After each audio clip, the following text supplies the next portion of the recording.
Pessoal, nossa aula de hoje vai falar, da dinâmica em trajetórias circulares. Falaremos das forças em trajetórias, angular. E para a gente começar a falar, de força em trajetória circular, vamos lembrar do que já foi dito em várias situações quando nós remetemos o movimento na análise das leis de Newton. Então, quando nós estamos na primeira lei, que é a lei da inércia, nós entendemos que a partícula está em equilíbrio. E esse equilíbrio pode ser representado de duas formas. Pode ser o equilíbrio estático, como pode ser o equilíbrio dinâmico. E aí, a partícula que se apresenta em equilíbrio estático, a sua velocidade é zero, essa partícula está em repouso. E a partícula que está em equilíbrio dinâmico, ela executa um movimento retilíneo e uniforme. Isso nós já falamos várias vezes. Eu não posso dizer que equilíbrio dinâmico é aquele onde a velocidade da partícula é constante. Isso não é suficiente. O equilíbrio dinâmico, quando a gente fala equilíbrio, a gente fala de uma condição natural da partícula, é aquele em que ela está executando um movimento retilíneo, onde a sua velocidade permanecerá constante ao longo da trajetória. E essas duas situações de equilíbrio estático ou equilíbrio dinâmico, elas migram para uma característica em comum. E que característica é essa? Nessas duas situações eu não tenho a presença da aceleração. Não tendo a presença da aceleração, nós entendemos que uma partícula que está em equilíbrio, a força resultante sobre ela é igual a zero. E então eu entendo que para eu estar na primeira lei de Newton, eu posso ter N forças agindo sobre o corpo, mas o somatório dessas forças é zero. Então isso já me leva a entender que a primeira lei, ela só representa duas únicas situações. Ou a partícula está parada, ou a partícula está em MRU. Então isso significa que se eu executo um movimento circular, eu já não sou representada pela primeira lei. E se eu não estou representada pela primeira lei, eu obrigatoriamente sou representada pela segunda lei. E quando nós analisamos a segunda lei, nós entendemos que na segunda lei todos os movimentos são literalmente forçados. Obrigatoriamente, alguma força está tornando aquele movimento possível. Obrigatoriamente, a força resultante sobre a partícula não é zero. E pautada na segunda lei, a força resultante sobre uma partícula é o produto da massa pela sua aceleração.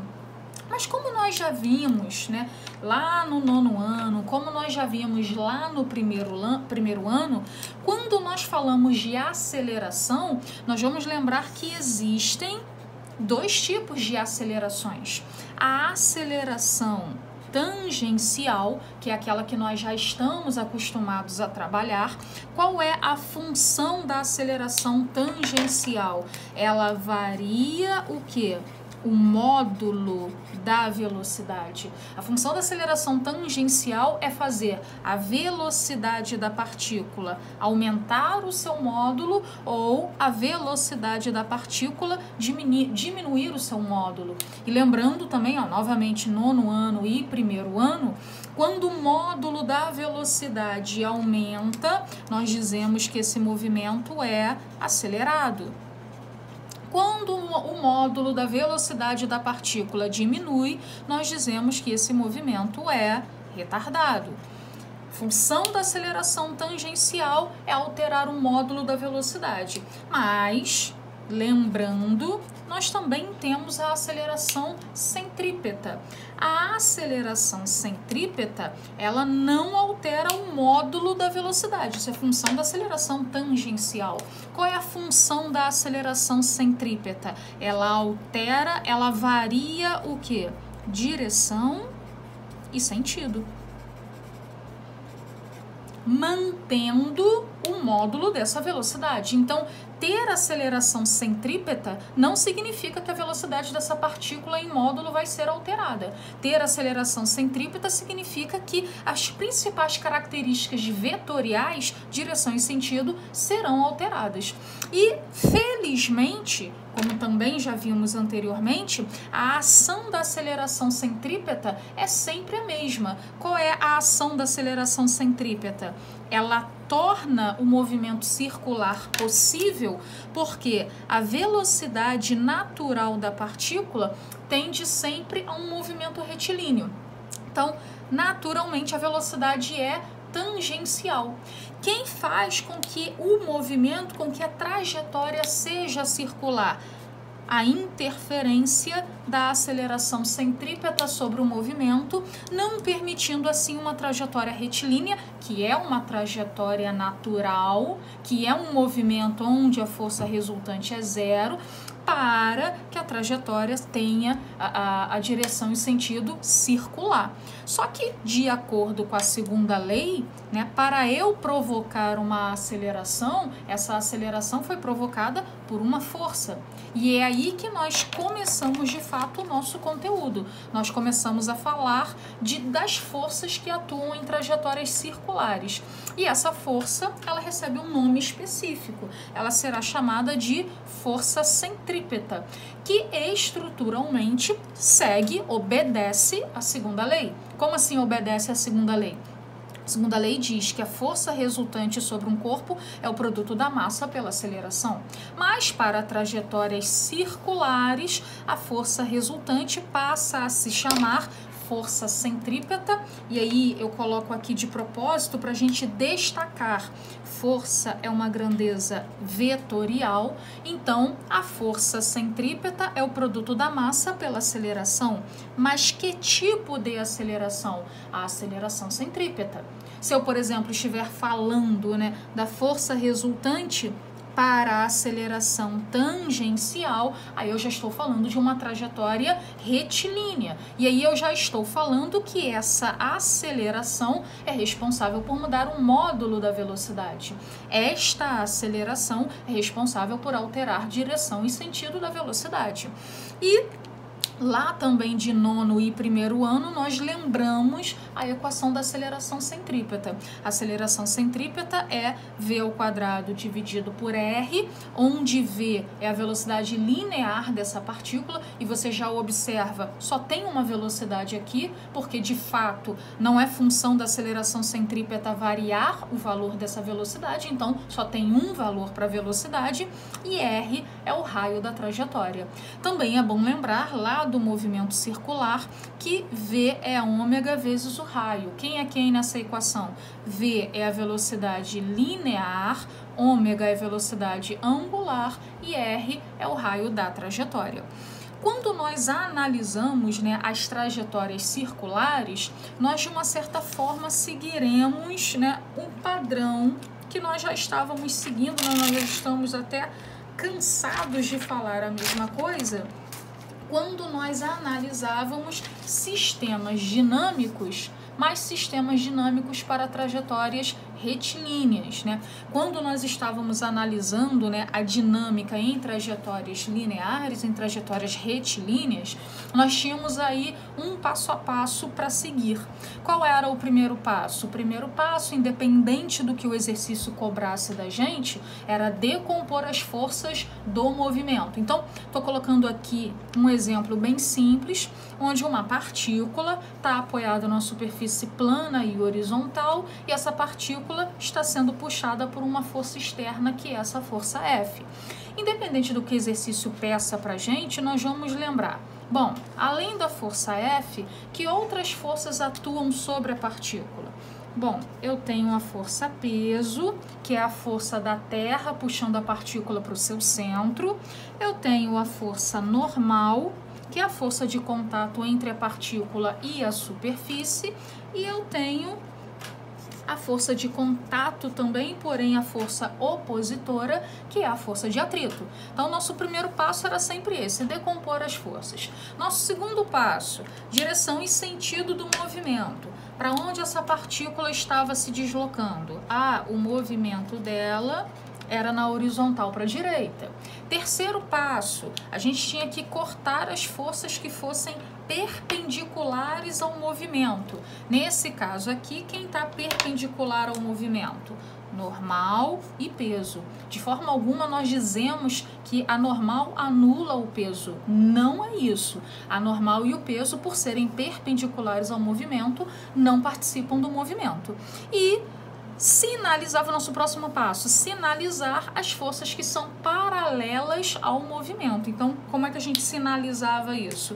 A F estava a favor do movimento, sinal positivo. A FAT contra o movimento, sinal negativo. Falamos muito sobre isso no ano passado.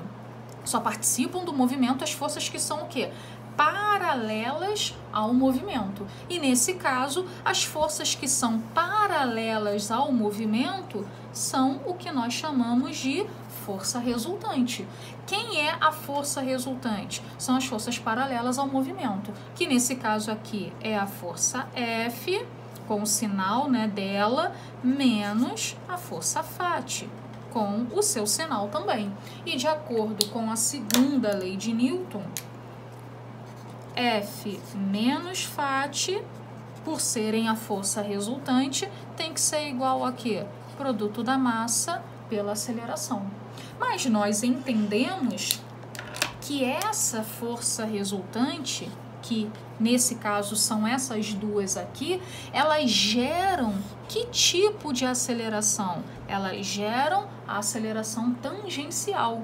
E qual é a função da aceleração tangencial? Variar o módulo da velocidade. Essa aceleração pode fazer a velocidade aumentar, como pode fazer a velocidade diminuir. Agora que nós vamos analisar trajetórias circulares, nós também seguiremos alguns passos. Que passos são esses? Basicamente, a mesma coisa que nós fazíamos aqui para a trajetória retilínea para sistemas dinâmicos. Primeiro passo, eu tenho que continuo decompondo as forças do sistema. Meu segundo passo, eu tenho que arrumar esse sistema. Como assim arrumar o sistema? As forças, isso servia também para a trajetória retilínea, as forças devem estar perpendiculares ou paralelas. Mas nesse caso aqui, elas tinham que estar perpendiculares ou paralelas a quem? Ao movimento. Então, se, por exemplo, vamos lembrar aqui, eu tivesse algo desse tipo, fizemos bastante exercícios desse, eu tenho uma força F que está puxando uma partícula, mas essa força está inclinada com um ângulo θ. Eu não podia trabalhar o sistema dessa forma. O que nós tínhamos que fazer? Nós tínhamos que decompor essa força. Por quê? Ou ela fica perpendicular ou ela fica paralela a quem? Ao movimento. Então, na decomposição de forças, nós tínhamos isso aqui. Aqui está fazendo o papel de cateto adjacente, então aqui é a F cosseno. Aqui está fazendo o papel de cateto oposto, então aqui é a F seno. E quando você decompõe, essa força inclinada não existe mais. E além dessas forças, que outras forças vão atuar? A força peso, a normal e a força de atrito. E aí aqui a minha decomposição está correta. Eu tenho 1, 2, 3, 4, 5 forças atuando sobre a partícula. E essas 5 forças estão ou perpendiculares ou paralelas ao movimento. Para trajetórias circulares, eu vou seguir a mesma regra.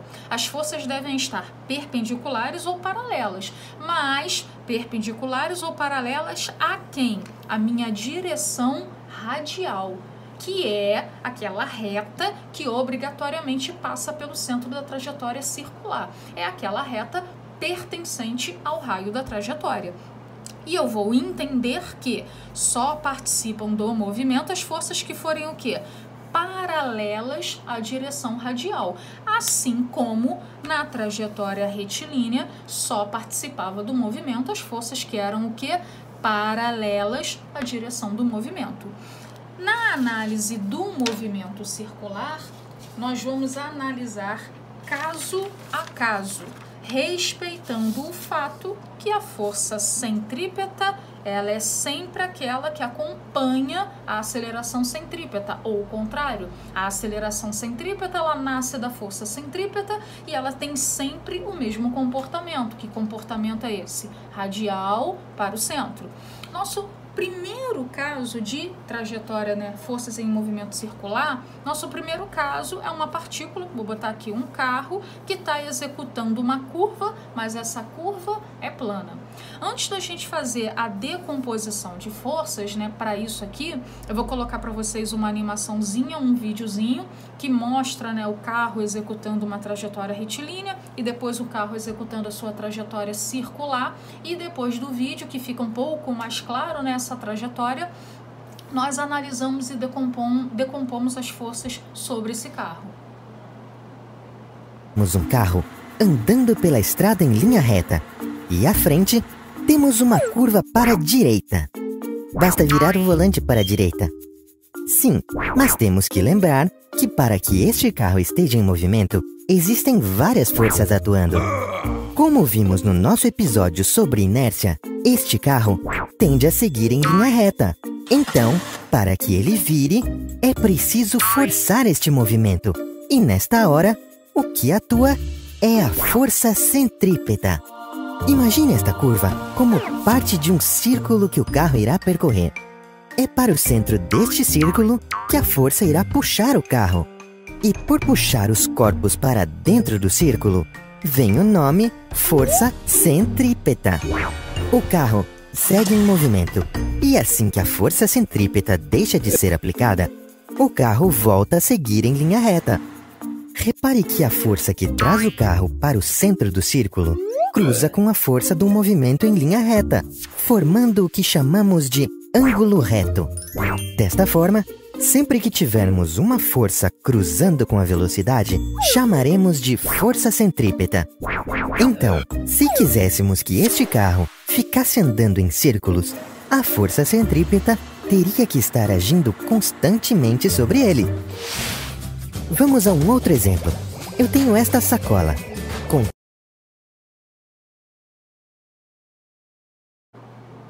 Bom, depois que vocês viram o vídeo, né, do carro executando uma curva plana, vamos decompor as forças que atuam sobre esse carro. Eu entendo que eu tenho a força peso, nós estamos vendo o carro de frente, né? Eu tenho apontando para o centro da Terra a força peso, eu tenho perpendicular à estrada, né, ao piso, a força normal, e eu entendo o seguinte: não é possível executar uma curva plana sem que haja atrito entre os pneus e o chão. Por quê? Qual é o movimento natural do carro? O movimento natural do carro é andar em linha reta, seria sair da curva. Então, eu tenho que ter a força de atrito, e essa força de atrito tem que apontar para onde? Tem que apontar para o centro da trajetória. E eu entendo que a força de atrito está fazendo o papel de força centrípeta. É muito bom, né, que a gente entenda que não existe força resultante. O que existe? Existem as forças que são paralelas ao movimento e elas fazem papel de força resultante. Existem as forças que são radial ao movimento e elas fazem papel de força resultante. Só que em trajetória circular, a força resultante é a centrípeta. Não existe força centrípeta, existe a força que vai fazer papel de força centrípeta. No caso da curva plana, quem vai estar fazendo papel de força centrípeta? A força de atrito. E aí é importante que você saiba a decomposição, porque a forma que nós vamos, né, abrir essa equação, isso já tem que estar assim, muito claro na sua cabeça. Você já vai ter que ter autonomia sobre isso. Mas vamos fazer isso juntos. Então, ó, nesse caso, quem está fazendo o papel de força centrípeta é a força de atrito. Por quê? Porque é a força de atrito que está radial ao movimento e, nesse caso, ela aponta para dentro do movimento. Então, ela é a força centrípeta. Mas, de acordo com a segunda lei de Newton, força centrípeta tem que ser igual a quê? Massa vezes a aceleração centrípeta. Então, vamos abrir aí essa equação. Equação da FAT, pessoal. Mi vezes a normal é igual a massa vezes equação da aceleração centrípeta, V ao quadrado, dividido pelo raio. Na situação da curva plana, a normal é numericamente igual a quem? Ao peso. Então, continuando, nossa equação vai ficar Mi vezes, no lugar da normal, entra quem? Força-peso, isso é igual a mv quadrado dividido por R. No lugar da força-peso, entra o quê? Massa vezes gravidade, isso é igual a mv quadrado sobre R. E olha que importante, o que nós vamos cortar nessa equação? Nós vamos cancelar o quê? A massa. O que significa isso? Significa que quando um engenheiro vai projetar uma curva, levando em consideração os pneus que rodam naquela estrada, levando em consideração o asfalto, o tipo de superfície que aquela estrada vai ter, ele não vai projetar essa curva pensando carro a carro, automóvel a automóvel, caminhão, carreta, não. Porque a massa do carro, a massa da carreta, a massa da motocicleta não vai interferir no movimento circular na execução dessa curva. Então, nós ficamos, a equação vai ficar como? Eu vou isolar aqui a velocidade, então V vai ser igual, o R vem para cá multiplicando, como é V ao quadrado, então aqui é raiz quadrada. Então, V é igual a raiz de μRg. Que velocidade é essa? Essa daqui é a velocidade máxima que a partícula pode executar a curva sem que haja o quê? Escorregamento. Sem que esse carro possa sofrer um acidente e ser atirado, que ele derrape nessa curva. Então, por exemplo, quando você observa lá a comunicação de um piloto com o box, e que os engenheiros vão o tempo todo dando informações, uma das informações é essa daqui. Com que velocidade aquele piloto pode executar aquela curva sem que haja o risco do deslizamento. E isso, obviamente, vai mudar de curva para curva, porque depende do raio dela, e isso vai mudar para o tipo de pneu que aquele piloto está utilizando, que vai definir o coeficiente de atrito. Tudo bem, gente? Segundo caso, nós temos uma partícula que está apoiada numa superfície plana e horizontal, está preso a um fio e executando uma trajetória circular. Aqui é o nosso desenho como se estivesse vendo isso meio que de lado, mas, né, o desenho de perfil, ele é bem simples. Eu tenho aqui a partícula, eu tenho aqui a superfície, o qual ela está apoiada, e eu tenho aqui, né, esse pininho aqui, onde um fio está possibilitando essa trajetória circular da partícula. E vendo essa partícula de perfil, nós podemos decompor as forças com mais precisão. Quais são as forças que atuam sobre essa partícula? Força-peso, força da Terra, a força normal, que é a força que a superfície aplica sobre a partícula, e ela está presa a um fio, então aqui eu tenho a minha força de tração. Nesse tipo de exercício, a superfície é lisa, não tem o atrito, e então eu entendo que as forças que participam do movimento são as forças radiais. Então, normal e peso não participam desse movimento. A tração participa porque ela é radial e ela está apontando para o centro, então ela está a favor do movimento. Então, para essa situação, quem está fazendo o papel de força centrípeta? É a tração. E a tração vai ter que ser igual a quê? Massa vezes aceleração centrípeta. E aí você pode abrir, então a tração vai ser igual a quê? Massa vezes, no lugar de aceleração centrípeta, eu posso colocar V ao quadrado sobre R. Então, ó, Primeiro caso já foi, que foi o da curva plana. Segundo caso, o corpo que está apoiado e preso a um fio. Nosso terceiro caso e quarto caso também, né? São casos assim, basicamente, que estão representando movimentos muito similares, que é uma pista, né? Uma lombada, ela tem a elevação circular, e a pista que pode ter a sobreelevação circular, que é a depressão. E aí, nessa situação, eu vou observar duas possibilidades. Tomem cuidado com isso. Eu posso ter a possibilidade mais simples. Qual é a mais simples? A partícula está executando essa lombada e ela está no topo da trajetória. Ou ela pode estar em qualquer outro lugar da trajetória. Então, vamos para a parte mais simples da lombada. Partícula, né, o carro, por exemplo, está no topo dessa lombada. Quais são as forças que atuam sobre esse carro? Eu tenho aqui a força-peso, eu tenho aqui a força normal. Se você pensar no carro, você pode até pensar, se é um carro, então eu tenho aqui a força do motor do carro, por exemplo.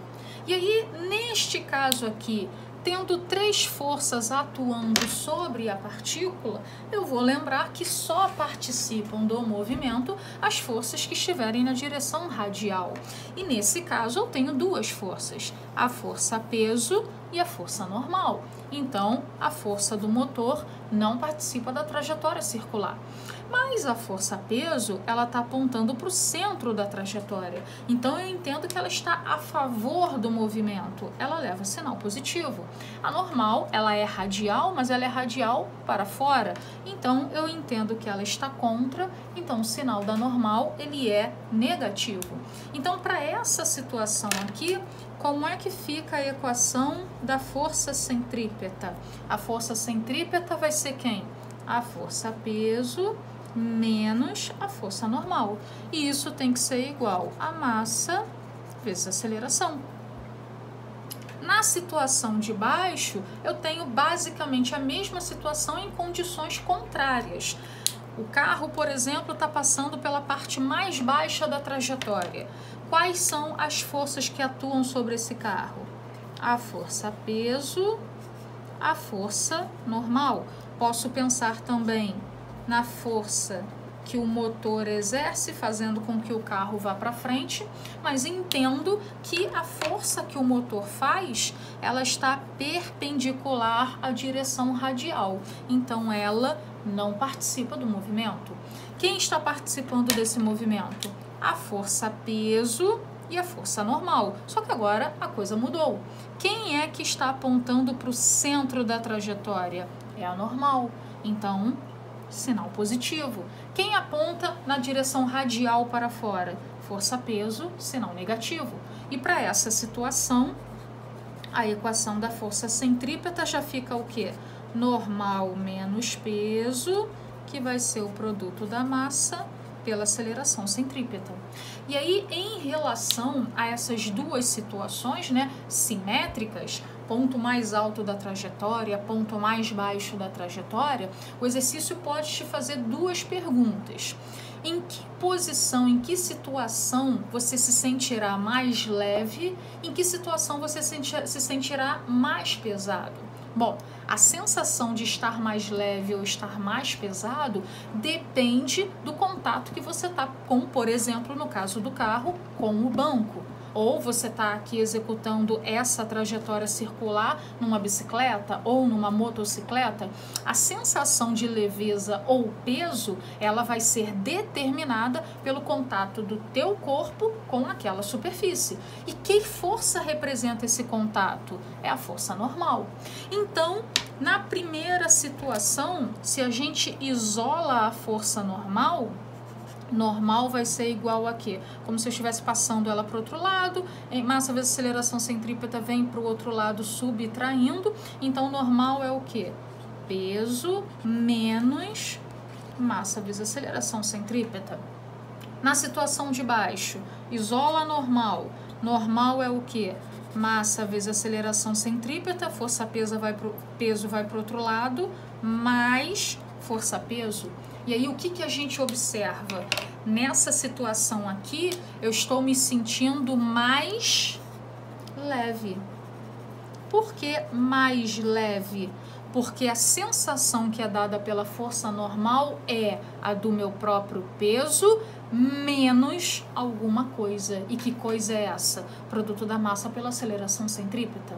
E na situação de baixo, a minha sensação é que eu estou mais pesado. Por que mais pesado? Porque a minha sensibilidade que está na força normal é meu peso mais alguma coisa. E que coisa é essa? O produto da massa pela aceleração centrípeta. E como a aceleração centrípeta é V ao quadrado dividido por R, isso eu vou entender que quanto maior a velocidade que eu estiver passando por esses pontos, mais leve eu vou me sentir ou mais pesada eu vou me sentir. Tudo bem? Agora, não é obrigação que o exercício vai te cobrar a situação em que a partícula esteja no ponto mais alto ou no ponto mais baixo dessa trajetória. Ela pode ocupar qualquer outro lugar nessa trajetória circular. E aí eu coloquei aqui as duas situações e qualquer que seja o ponto, a nossa análise continua sendo a mesma. O que nós temos aqui? Quais são as forças que atuam sobre essa partícula? Eu continuo tendo, né, a força-peso, eu continuo tendo, né, basicamente aqui a força que o motor faz, mas aqui eu já não vou nem colocar essa força do motor, né, ela é retilínea, ela é tangencial, vou colocar assim, ó. Força do motor, e nós temos também a força normal.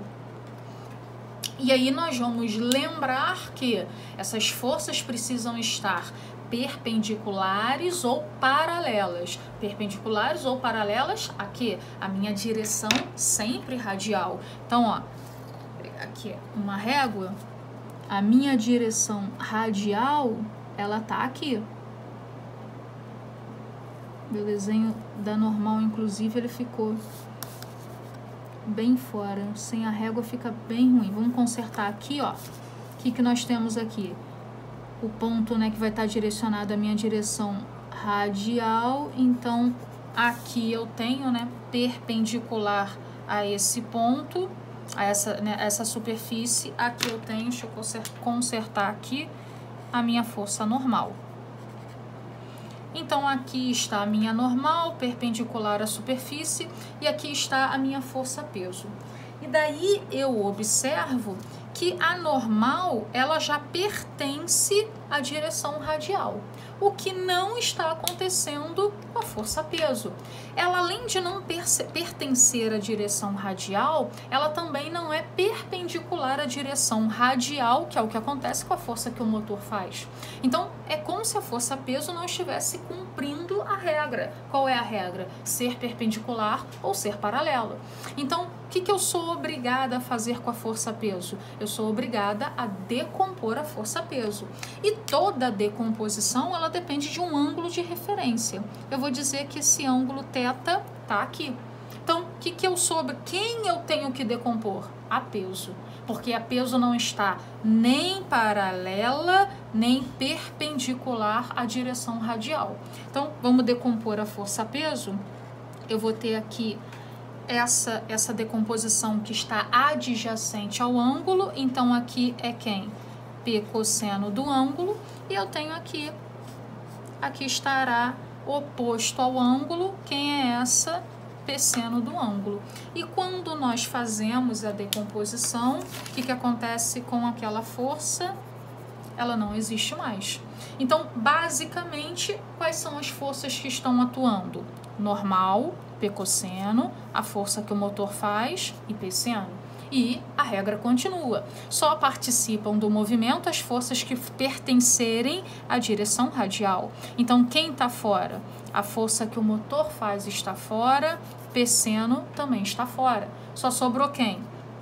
P cosseno apontando para o centro, então está a favor, sinal positivo. Normal está apontando para fora, está contra, sinal negativo. E então, nessa situação, quem está fazendo o papel de força centrípeta? P cosseno do ângulo menos a normal é igual a quê? Massa vezes aceleração centrípeta. Mesma situação para a depressão. Vamos lá. Vou colocar aqui já a direção radial para o desenho ficar um pouquinho melhor, né? Então aqui está a nossa direção radial, é ela o nosso norte. Quais são as forças que estão atuando sobre a partícula nessa determinada posição? Bom, nós temos a força peso apontando para o centro da Terra e perpendicular à superfície de apoio eu tenho a força normal. Se essa partícula, por exemplo, né, tá subindo, então eu tenho aqui, tangenciando essa trajetória, a força do motor. E aí, novamente, qual é o problema? O peso não está respeitando a regra de ser perpendicular ou paralela ao movimento. Então, o que nós somos obrigados a fazer? A decompor a força-peso. Tá aqui o meu ângulo de referência, o ângulo θ. Então, aqui, ó, cateto adjacente, P cosseno do ângulo, e eu tenho aqui cateto oposto, P seno do ângulo. Qual é? Força-peso aqui não existe mais, ela foi decomposta. Eu estou com 4 forças atuando sobre a partícula, só que dessas 4, 2 são perpendiculares à direção radial, então elas estão fora. Só fica quem? As forças que são paralelas à direção radial. Normal aponta para o centro, por isso ela leva sinal positivo. P cosseno aponta para fora, por isso ela leva sinal negativo. Então, para essa situação, como é que vai ficar a força centrípeta? Normal menos P cosseno do ângulo tem que ser igual a quê? A massa vezes a aceleração centrípeta. Tudo bem, gente? Quinto caso é o pêndulo simples, né, que é basicamente, né, você com uma partícula presa a um fio, que pode ser, por exemplo, o meu carregador que está preso ao fio, e você começa a fazer um movimento pendular com essa partícula que está presa ao fio. Eu vou mostrar para vocês num videozinho bem rapidinho do movimento desse pêndulo simples, e depois desse vídeo nós voltamos para a decomposição de forças nesse pêndulo.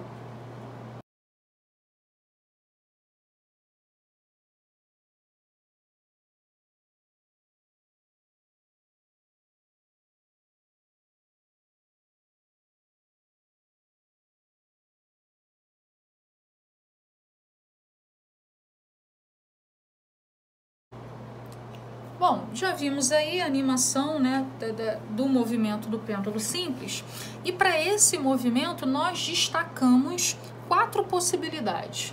Que possibilidades são essas? Quando a partícula está no ponto mais baixo do pêndulo, quando a partícula está, né, perpendicular, né, ao movimento circular, né, aqui fazendo 90 graus, quando a partícula está no ponto mais alto do movimento e quando a partícula está em qualquer outra posição que não seja o mais baixo, o mais alto, o perpendicular, obviamente quando existe uma inclinação de um certo ângulo θ qualquer aí. Então, vamos analisar cada situação. Na primeira situação bem simples, quais são as forças que atuam sobre essa partícula? Eu tenho aqui a força peso e eu tenho aqui a atração. Na verdade, em qualquer análise que eu fizer, em qualquer posição que essa partícula estiver, só essas forças estarão atuando sobre ela, o peso e a atração. Então, para o primeiro caso, vou tentar organizar aqui. Para o primeiro caso, tanto o peso quanto a atração pertencem à direção radial. Então, as duas participam desse movimento. Só que a atração está apontando para o centro, então ela está a favor, sinal positivo. O peso aponta para fora, ela está contra, então sinal negativo. Então, para a primeira situação, como é que fica a nossa equação? Tração menos peso tem que ser igual a quê? massa vezes aceleração centrípeta. Segunda situação, quais são as forças que atuam sobre essa partícula? Eu tenho aqui a força peso e eu tenho aqui a atração. Para a segunda situação, eu já observo que a força peso ela está perpendicular à trajetória, ao sentido radial da trajetória. Então, para a segunda situação, a força peso não participa do movimento. Na segunda situação, quem é a força resultante? Quem está fazendo o papel de força centrípeta? A tração. Então, a atração vai ser igual a quê? Massa vezes aceleração centrípeta. Segundo caso. Terceiro caso, estou no ponto mais alto da trajetória. Quais são as forças que atuam sobre a partícula? A força peso e a tração. Nesse caso aqui, ó, peso e tração pertencem à mesma direção e ao mesmo sentido. Então, as duas estão apontando para o centro da trajetória, então as duas estão a favor do movimento circular. E para a terceira situação, como é que fica a nossa equação? Peso mais tração é igual a aceleração centrípeta, é igual a força centrípeta, que é o quê? Produto da massa pela aceleração centrípeta. No quarto caso, quais são as forças que atuam sobre a partícula? A força peso e a atração. A atração pertence à direção radial. Só que a força peso aqui, ela não está fazendo 90 graus como ela faz na segunda situação.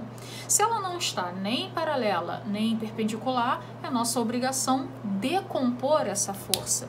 Eu vou utilizar aqui esse ângulo θ como nosso ângulo de referência, né? O θ é o ângulo de referência, então vamos decompor. Então, uma parte do peso ficará paralela à direção radial, mas uma parte do peso ficará, deixa eu tentar aqui desenhar bonitinho, perpendicular à direção radial. E aí, presta atenção aqui que essa decomposição ela tem que seguir, né, a análise aqui do meu ângulo θ, que foi o meu ângulo de referência. Se eu trouxer, né, esse desenho para cá, presta atenção, vou trazer esse pontinho para cá. Trazendo esse pontinho para cá, o meu ângulo θ ele está aqui. Ó, isso daqui é paralelo a isso. Então, isso daqui pertence, esses dois pertencem à mesma reta. Então, se aqui é θ, aqui é θ também. Então, como referência, aqui faz papel de quê? P cosseno do ângulo, porque ele está adjacente ao ângulo. Então, isso daqui faz papel de quê? P seno do ângulo está oposto ao ângulo. E aí, nessa decomposição, força-peso aqui está fora. Quais forças sobraram?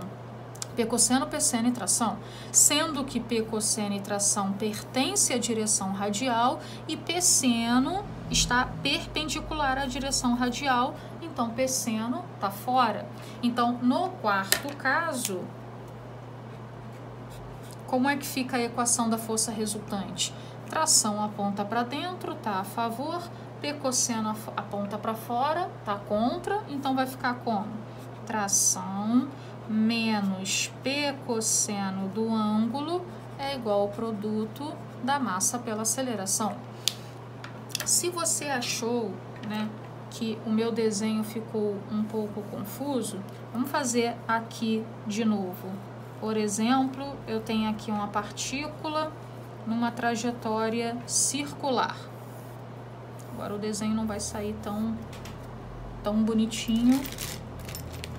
Tentar melhorar isso daqui para vocês. Assim, mais ou menos. E eu tenho aqui a partícula e ela tá numa direção que não é nem um ponto mais baixo, nem um ponto mais alto e nem um ponto perpendicular.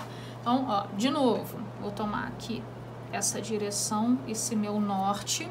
Quais são as forças que atuam sobre a partícula nesse ponto? Eu tenho aqui a força peso e eu tenho aqui a tração. E eu observo que a atração pertence à direção radial. Então, a atração, ela pertence à força centrípeta. A força-peso, ela não está seguindo a regra. Que regra é essa? Ela não está nem paralela, nem perpendicular a essa direção. Então, eu sou obrigada a fazer o quê? Eu sou obrigada a decompor a força-peso. E aí, eu vou decompor a força-peso de acordo com esse ângulo θ aqui, ok? Então, ó, presta atenção que, ó, essa reta é paralela a essa. E eu vou simplesmente continuar esta reta aqui. Ó, isso é paralelo a isso e essa reta continuou. Então, se aqui é θ, então aqui é θ também. E quando eu fizer a decomposição, ó, uma paralela, uma perpendicular ao movimento. Quem está paralelo ao movimento está adjacente ao ângulo. É quem? P cosseno do ângulo. Aqui está o oposto, P seno do ângulo. E aí, daqui para frente a gente já lembra, né? Decompus, isso daqui não existe mais. P seno faz 90 graus com a direção radial, então P seno está fora. Sobrou quem participando dessa trajetória? Tração e P cosseno. Tração a favor, P cosseno contra, então tração menos P cosseno do ângulo é a força centrípeta, que é a massa vezes a aceleração. Ok?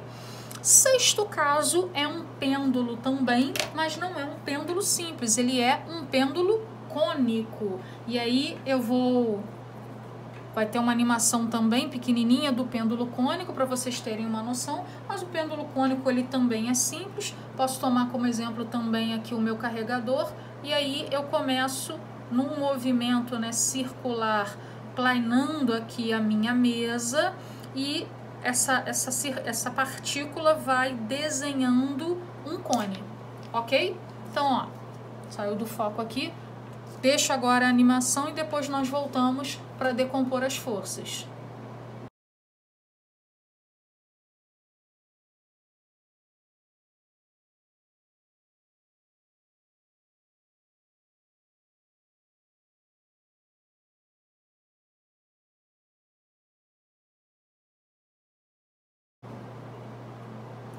Vimos então, né, a animação da partícula num movimento circular, né, que é esse pêndulo cônico. E apesar dele ser um movimento, né, um pouco mais sofisticado que o pêndulo simples, a decomposição dele é única, independente da posição que essa partícula vai ocupar nessa trajetória, né, plana circular. E aí, assim como o pêndulo simples, eu só tenho duas forças atuando sobre a partícula, que é quem? A força-peso e a atração. E eu vou nortear a gente novamente, vou traçar aqui uma reta vertical e eu vou observar o seguinte: quando era pêndulo simples, né, quem basicamente, né, na situação inclinada estava errado. O que é estar errado? É não estar nem perpendicular nem paralelo a essa linha, né, que é a linha radial. Quem estava errada? A força-peso, e foi ela que teve que sofrer a decomposição. Só que aqui eu tenho que entender que na trajetória cônica, a direção radial, ela está aqui. E nesse caso aqui, a força-peso, ela está fazendo 90 graus com essa direção. Então, basicamente, a força-peso não participa da trajetória circular. A atração, ela está com o mesmo problema que o peso tinha na situação de cima. A atração, ela não é nem perpendicular, nem paralela à trajetória circular. Então, é ela que basicamente está errada. Então, é ela que vai sofrer a decomposição. Então, nós vamos decompor a atração. Coloquei essa linha vertical aqui para ela ser o nosso norte. Então, eu vou colocar que o nosso ângulo θ, ele está aqui. Então, decompondo aqui, ó, uma é paralela à direção radial e uma é perpendicular à direção radial. Tomando como norte esse meu ângulo θ, essa aqui está fazendo o papel de cateto oposto ao ângulo, então aqui é T seno do ângulo. Aqui, né, é paralelo a essa linha, então faz papel de cateto adjacente. Quem é aqui? T cosseno do ângulo. E quando nós fazemos a decomposição, essa tração ela não existe mais. Então, basicamente, né, para o desenho não ficar muito confuso, é isso que nós temos atuando sobre a partícula. A força peso, T seno do ângulo e aqui T cosseno do ângulo. E essa, né, é a sua trajetória circular. Nessa situação, quem faz papel de força centrípeta? T seno θ. Então, T seno do ângulo é igual a massa vezes a aceleração centrípeta. Nessa situação, né, você observa que geralmente o exercício vai te pedir a tração dessa partícula ou vai te pedir a velocidade com que ela está executando essa trajetória circular. Eu também tenho uma outra relação importante. Que relação importante é essa? Eu posso dizer que apesar dessas duas aqui, né, não estarem participando da trajetória circular, elas pertencem à mesma direção e estão em sentidos opostos. Então, nesta relação aqui, eu também posso afirmar que T cosseno do ângulo é igual a força-peso. Então, você pode acontecer que você vai isolar aqui a tração. Tração vai ser igual a quê? Peso dividido pelo cosseno do ângulo, ó. Isolei aqui a tração, eu posso de repente substituir na equação de cima. Então, no lugar de tração, a gente coloca o quê? P cosseno θ, seno θ igual a massa vezes aceleração centrípeta. Podemos abrir ainda um pouco mais no lugar do peso. Massa vezes gravidade, seno θ, sobre cosseno θ igual a massa vezes aceleração centrípeta. E para o pêndulo cônico, eu já observo que a massa da partícula não interfere no movimento dela. E eu posso abrir ainda mais, seno dividido por cosseno é tangente, então ficaria G tangente do ângulo é igual a aceleração centrípeta, V quadrado dividido por R, e a velocidade, né, no movimento pendular cônico, isolando, né, a velocidade, ficaria RG tangente do ângulo e todo mundo dentro da raiz. Lembrando que todas essas análises nós precisamos ter autonomia para fazê-las, mas o que você realmente tem que saber é decompor as forças para cada caso. Então, inicialmente nós vamos ficar por aqui, mas nossa aula, né, de força centrípeta ela vai continuar no momento posterior, porque nós ainda vamos falar de quê? Do globo da morte ou do looping. Falaremos do rotor e falaremos da curva elevada ou da situação do planador. Mas, por enquanto, chegamos até o 6º caso, que é o caso do pêndulo cônico.